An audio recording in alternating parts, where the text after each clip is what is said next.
السلام علیکم۔ آج ہم ذکر کریں گے حضرت داتا علی حجویری رحمۃ اللہ علیہ کے بارے میں، جنہوں نے دین اسلام کی بہت زیادہ خدمت کی۔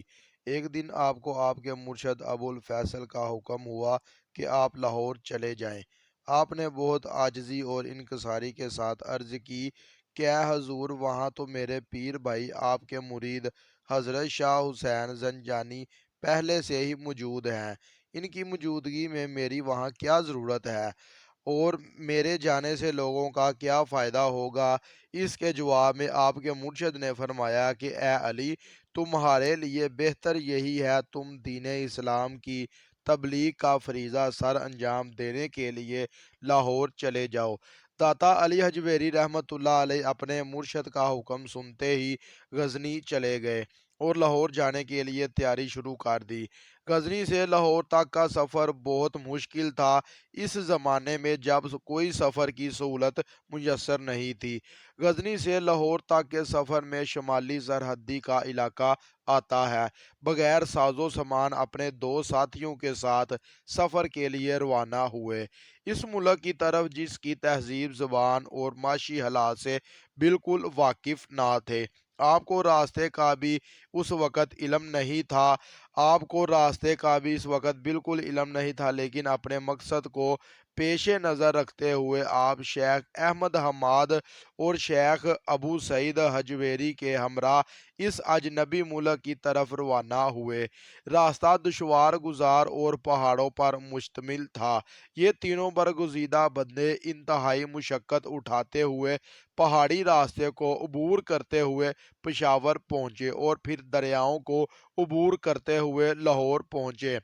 حضرت علی حجویری رحمۃ اللہ علیہ جب لاہور تشریف لائے تو آبادی بہت ہی کم تھی۔ اونچی اونچی عمارتیں نہیں تھیں بلکہ سیدھے سیدھے گھر تھے۔ جہاں سے آپ تشریف لائے تھے وہاں سے بالکل مختلف سیاسی حالات اور مذہبی حالات سے آپ کو سامنا کرنا پڑا۔ آپ کی تشریف آوری کے وقت لاہور کا نام لیا ہور تھا۔ زمانہ قدیم میں پنجاب کی سرزمین حملہ آوروں کا نشانہ بنتی رہی۔ اس وقت لاہور کو سرزمین پنجاب کی ریاست بھی کہا جاتا تھا، اس لیے کئی بار یہ شہر برباد اور آباد ہوتا رہتا تھا۔ آپ کی آمد سے پہلے ہندوستان میں بہت سی ریاستیں تھیں۔ اس کے شمال کی جانب غزنوی حکومت تھی۔ ریاستوں کے حکمران ہندو راجا اور راجپوت تھے۔ محمود غزنوی سے پہلے لاہور کو سیاسی اور عسکری اہمیت حاصل نہیں تھی، لیکن ایک وقت ایسا آیا کہ غزنوی حکومت کا حکمران سبکت گین ہندوستان کی طرف متوجہ ہوا اور ہندوستان سے حملے کرنے لگا۔ حملے کرتے کرتے پنجاب تک آ پہنچا اور پنجاب کے چند قلعوں کو فتح کر لیا اور وہاں مساجد بنوائی اور مال غنیمت لوٹ کر واپس چلا گیا۔ اس زمانے میں کابل اور پشاور پنجاب میں شامل تھے۔ لاہور سے ملتان، کشمیر سے کابل تک ہندو راجا جے پال کی حکومت تھی۔ حضرت داتا گنج بخش رحمۃ اللہ علیہ کی آمد کے وقت لاہور میں راجپوت اور ارائیوں کی اکثریت تھی۔ ایک خدا کو ماننے والا کوئی نہیں تھا، یہ سب لوگ بت پرست تھے۔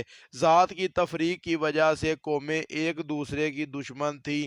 ہر قوم کے لوگ اپنی ذات کے مطابق پیشہ اختیار کرنے پر مجبور تھے۔ غریبوں کے لیے تعظیم کے دروازے بالکل بند تھے۔ یہاں تاجر، اہل فن بھی رہتے تھے۔ ان لوگوں میں زرگر، عطار، نجومی، مستری، عنبر فروش، قاضی، جوگی، شاہ فلسفی اور مالگیر لاہور شہر کے وسط میں رہائش پذیر تھے۔ شہر کے ارد گرد زیادہ تر زمینیں تھیں جو ہندو رائیوں کی ملکیت تھی، جو ان زمینوں پر اپنے ملازموں سے کھیتی باڑی کروایا کرتے تھے۔ حضرت علی حجویری رحمۃ اللہ علیہ کی آمد سے پہلے لاہور میں ہندو دھرم اپنے عروج پر تھا۔ ان کی شادیوں میں بھی بے حیائی اور بے شرمی کے تعلقات موجود ہیں۔